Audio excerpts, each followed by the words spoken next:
Katie and I met many years ago at a startup summit.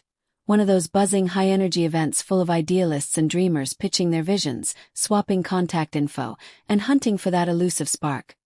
The next big idea or the right person to bring it to life. I almost didn't go. I had deadlines looming and a deep aversion to networking for the sake of small talk.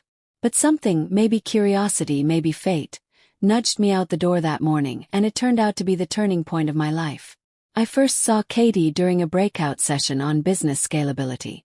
She stood out, not just because of her bright red blazer or the confident way she carried herself, but because of her energy. She had this magnetism, a spark in her eyes that told you she believed in her vision with every fiber of her being. She was in the early stages of launching her own startup, and while her passion was undeniable, I immediately noticed holes in her strategy, gaps she hadn't accounted for. I offered a few suggestions after the session, not expecting much. But instead of brushing me off, she leaned in. What began as a polite exchange quickly evolved into a lively, insightful discussion about business models, venture capital traps, burn rates, the importance of early traction. We talked for over an hour, completely unaware that the rest of the summit was winding down around us. Before we parted ways, she asked to keep in touch. At the time, I thought of her as just another bright entrepreneur. Ambitious, talented, but still a contact in my phone. But that contact turned into conversations. First, strictly professional. She'd call to ask about investor relations or marketing funnels, and I was happy to help. She listened carefully, absorbed everything, and came back with sharper questions. Over time, our calls grew longer and more frequent.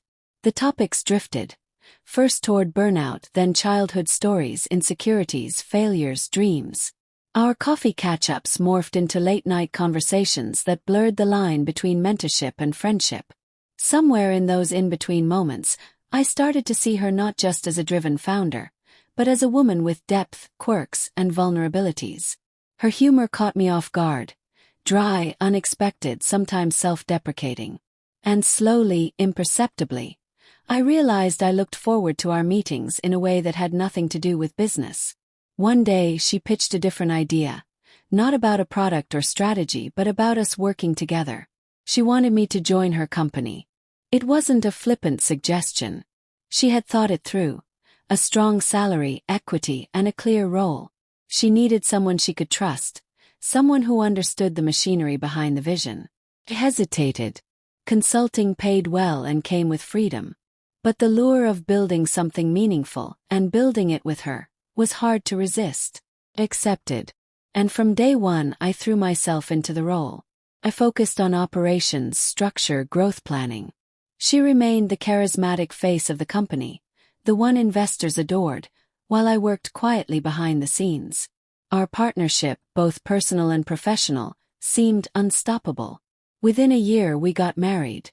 To the outside world, we were the perfect power couple, visionary and executor, heart and backbone. The first 5 years were golden. The company thrived, our bond deepened, and I allowed myself to believe that the merger of love and business had somehow worked in our favor. But then came Fred. At first, he was just a name on a resume, hired for business development. He had charm, I'll give him that. The kind of charm that masks laziness. The kind that could turn blunders into stories and missed deadlines into minor oversights. I saw right through it. He was all show, no substance. In any other merit-based environment, he wouldn't have lasted 2 weeks. But Fred stayed. And not just stayed, he flourished. Because Katie protected him. Every mistake he made was swept under the rug. Every complaint redirected. At first, I chalked it up to her idealism. Maybe she saw potential in him. But the pattern became impossible to ignore. Long lunches. Meetings that didn't need his presence. Private trips justified by vague, strategic planning. Office whispers that I tried to dismiss, but couldn't. I didn't want to believe it. I'd built a life with this woman. But denial is a fragile shield. Eventually, I asked her directly, "What's going on with Fred?" She didn't deny it. She didn't explain.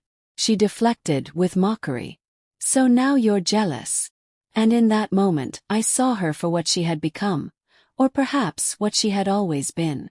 Someone who had slowly stopped valuing my opinion, my presence, my partnership. Her expression that day wasn't guilt.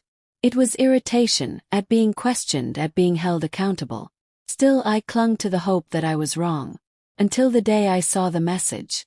Fred. In her phone. No ambiguity. No wiggle room. Just proof. My hands were shaking when I took the screenshot.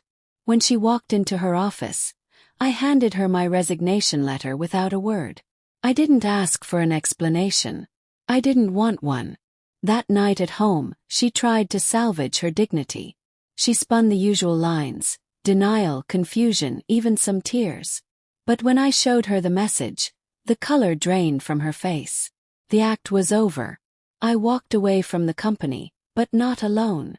I took half of it with me, along with the best minds who'd followed me through the trenches. Fred.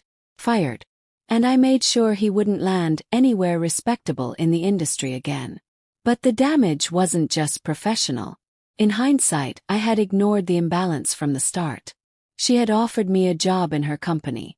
I told myself we were building something together, but in truth I was always working for her, trying to fit into her vision, her leadership, her narrative. I thought love would insulate us from the dangers of mixing power and intimacy. But I was wrong. Love didn't protect me. It blinded me. And in the end, I wasn't her partner. I was her asset. Until she no longer saw value in me. I should have seen it sooner. Maybe I chose not to. But I see it now.